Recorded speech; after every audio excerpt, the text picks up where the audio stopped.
시청자 여러분 안녕하십니까. 10월 둘째 주에 인사드립니다. 건강아이콘 36.5 김기혁입니다.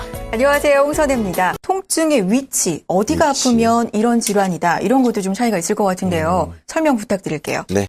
통증의 위치는요. 네. 병마다 좀 특이한 경우가 좀 있어요. 네. 그러니까 쉽게 말씀을 드리면은 이 허리 증상과 다리 증상으로 나눌 수 있는데요. 네. 여기 화면을 보시게 되면은요. 네. 이 아까 제가 가장 흔하다고 하는 염좌인 경우에는요. 허리 증상만 있습니다. 네. 근데 퇴행성 척추증, 그러니까 척추가 노화만 되는 경우, 이 경우도 허리 증상만 있을 수 있죠. 네. 하지만 말이죠, 우리가 좀 많이 유명해져 있는 병들, 네. 이를테면은 디스크 탈출증, 또 척추관 협착증 이런 병들은 다리 증상을 동반하는 게 특징이에요. 네. 물론 허리도 아프긴 아픕니다. 네. 그리고 이 경우에는 신경을 다칠 수 있기 때문에요.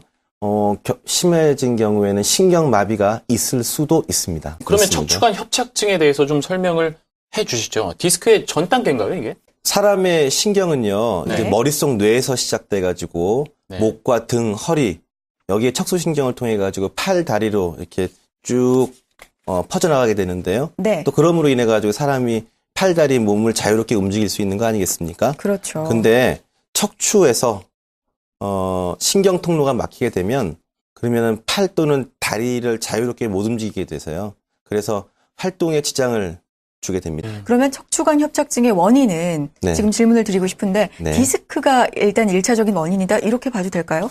근본적으로 말씀을 네네. 드리면은요. 네. 척추관 협착증이라고 하는 병은 노화에서 생기는 병이에요. 그래요? 네. 나이를 먹으면서 생기거든요. 예. 근데 허리 척추에서 노화가 가장 먼저 오는 데가 디스크입니다. 네. 그러니까 디스크라고 하는 병이 노화를 계속 겪다 보면 네. 주변에 있는 관절 또 힘줄 이런 것들이 병이 생기고 두꺼워지면서 신경관, 아까 말씀드린 신경관이 막히게 되는 것이죠. 네. 그렇다면 이 협착증, 증상, 통증은 어느 정도 될까요?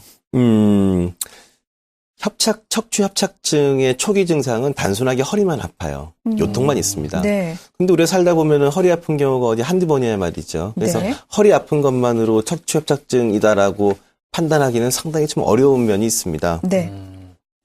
그래도 이제 초기에 허리만 아플 때, 이때는 네. 무리만 하지 않으면은 좀 쉬면은 곧 안 아파지고, 그리고 일상생활에는 크게 지장을 받지 않죠. 네. 네.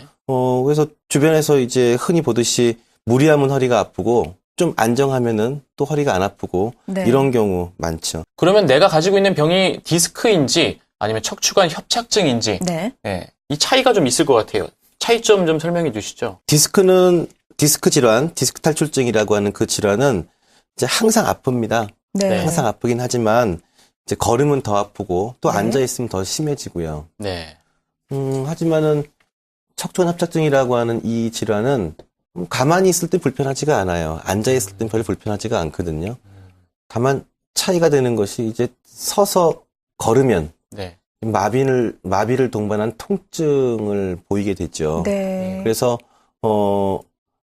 나 그냥 가만히 앉아 있으면은 아무 불편함이 없다라고 네. 해서 병을 키우는 경우가 많습니다. 비수술 치료법 어떤 효과를 볼 수가 있을까요? MRI 검사에서 신경의 압박 정도가 심하지 않은 경우, 이런 경우라면은 운동 치료, 약물 치료, 또 주사 치료, 신경 성형술 이런 치료로 해서요. 일단 신경의 안 좋은 상태를 원상태로 회복을 시키고, 그리고 그 이후에 적절한 재활 운동을 통해 가지고 병의 진행을 억제해서 치료 효과를 충분히 볼 수 있습니다. 네. 수술 네. 치료법에는 어떤 것들이 있을까요?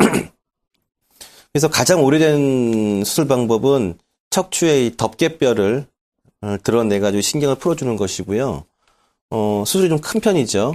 그리고 거기다가 이제 금속 기둥을 세우고 뼈를 이식하는 방법도 있습니다. 근데 하지만 수술병이 너무 크기 때문에요. 네. 이 정상 조직을 다칠 수 있으니까 점차 그런 큰 수술은 비중이 감소하고 있고요. 그런 수술의 단점을 보완하기 위해서 요즘에 보편적인 수술 방법으로는요. 이 피부하고 근막을 조금 절개하고, 그리고 이제 미세 수술 현미경이라고 하는 그 큰 기계가 있습니다. 네. 확대시켜서 보는 수술 그 도움 기계인데요. 그 현미경을 통해 가지고 신경을 누르는 뼈 가시나 네. 병적으로 두꺼워진 병든 인대를 선별적으로 제거해 가지고 신경을 풀어주는 그런 미세현미경 수술법이 있습니다. 날씨 추우니까요. 집에만 또 있는 것도 좋지 않습니다. 밖에 네. 나가서 잠시 걷는 것도 운동하는 것도 좋겠죠. 자, 오늘 이 시간 마치겠습니다. 다음 주에 다시 찾아뵙겠습니다. 고맙습니다.